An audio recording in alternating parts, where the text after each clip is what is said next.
আমরা যখন নামাজে দাঁড়াই তখন আল্লাহ পাকের দৃষ্টি আমাদের দিকে নিবন্ধন করেন। আর আমরা যখন নামাজে দাঁড়িয়ে এদিক সেদিক তাকাতাকি করি, এদিক সেদিক মাথা ঘোরাই, তখন আল্লাহ পাক আমাদের থেকে দৃষ্টি ফিরিয়ে নেন। আছে না, অনেকে আমাদের এই ডিজিটাল যুগে অনেকে ফজরের নামাজ 4 রাকাত নামাজ 4 মিনিটে পড়ে। এটা আছে, অনেক জায়গায় আছে, দেখবেন আপনারা।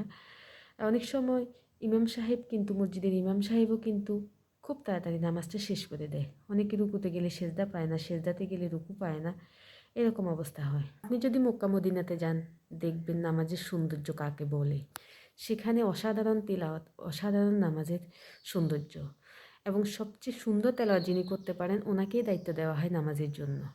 এবং নামাজের সময় 4 রাকাত ফজরের নামাজের জন্য ওনারা 15 মিনিট 20 মিনিট ধরে নামাজ পড়তেছেন এবং অসাধারণ সুরেলা কণ্ঠে তেলাওয়াত করেন যে আপনি নিজেকেই ভুলে যাবেন। মক্কা মদিনার নামাজের প্রশংসা না করলেই নয়, আপনাকে মক্কা মদিনার নামাজের প্রশংসা করতেই হবে, না হলে আপনার হক আদায় হবে না। অসাধারণ তেলাওয়াত, অসাধারণ সৌন্দর্য। হ্যাঁ, ক্ষেত্র বিশেষে আপনি নামাজ ছোট করতে পারবেন, শর্ট করতে পারবেন, কিন্তু সবসময় কেন আপনাকে নামাজ শর্ট করতে হবে? নামাজটাই হচ্ছে দোয়া, কিন্তু আমরা দেখেন অনেকে নামাজ শর্ট করে ফেলি আর দোয়াটা লম্বা করে দিই। 3 মিনিটে নামাজ 4 রাকাত শেষ করে ফেলি আর লম্বা দোয়া করি, কিন্তু কেন? নামাজটাই যে দোয়া সেটা আমরা ভুলে যাই।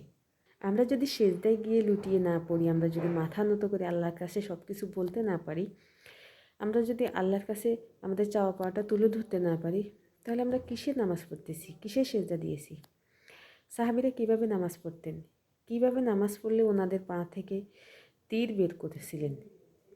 প্রিয় নবীজি সাল্লাল্লাহু আলাইহি সাল্লাম কীভাবে নামাজ পড়েছেন যে ওনার পা মোবারক সবসময় ফুলে যেত? আমাদের প্রিয় নবীজি কীভাবে নামাজের মধ্যে 4 পারা কোরআন তেলাওয়াত করতেন?